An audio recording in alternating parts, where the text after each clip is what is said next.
Perkenalkan, nama saya Muhammad Adnan Prawira dengan NIM L1A1 19.014, mahasiswa Fakultas Peternakan Universitas Haluoleo. Kali ini saya berada di sebuah desa, yaitu Desa Lambakara, Kecamatan Laya, Kabupaten Konawe Selatan.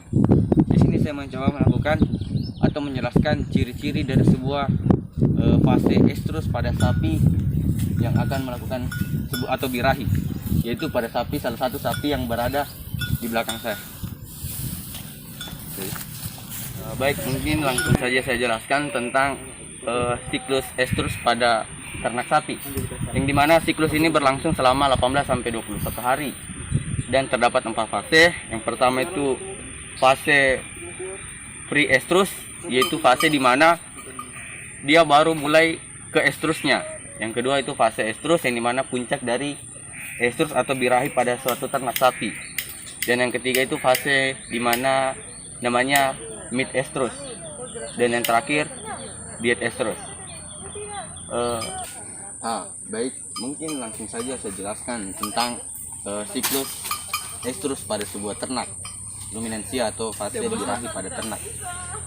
Fase yang pertama yaitu fase estrus, fase pre-estrus.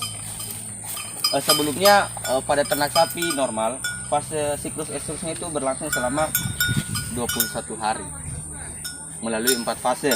Yang pertama fase pre-estrus, yang kedua fase estrus atau puncak birahi pada suatu ternak, yang ketiga itu fase mid estrus, dan yang terakhir fase diet estrus. Fase pre-estrus atau fase yang pertama, ternak mengalami yang namanya pembengkakan pada sebuah bagian vulva. Vulvanya itu mulai membengkak dan agak hangat ketika dipegang. Dan ketika dibuka dia itu berwarna pink, belum menuju merah.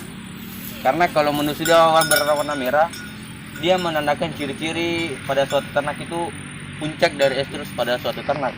Karena vulvanya berwarna merah. Nah, adapun dari selanjutnya, ketika pada fase pre-estrus dia sudah keluar lendir, bahkan sampai ke sayap paha-pahanya pada suatu ternak. Adapun dari segi tingkah lakunya, pola makannya sudah tidak normal lagi, sudah naik turun dan dia agak jinak juga. Adapun fase yang kedua, fase estrus, di mana fase ini adalah fase puncak birahi pada seekor ternak. Nah, fase ini juga dianjurkan untuk melakukan yang namanya perkawinan alam ataupun perkawinan suntik, yang itu disebut dengan inseminasi buatan. Adapun tingkah laku pada ternak yang pertama, dia itu nafsu makannya juga sudah tidak stabil, naik turun, dan dia bahkan menggoyah-goyahkan makanannya. Dan kemudian dia itu lebih jinak.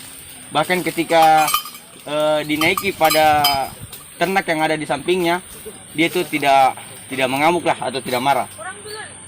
Dan yang kemudian, adapun ciri-ciri fisiknya, pada bagian vulvanya dia sudah mulai membengkak, dan bahkan ketika dibuka di bagian vulvanya, dia itu sudah berwarna merah dan akan mengeluarkan cairan-cairan yang kental dan putih, bahkan sampai biasanya itu dia keluar sampai di pahanya dan di ekornya.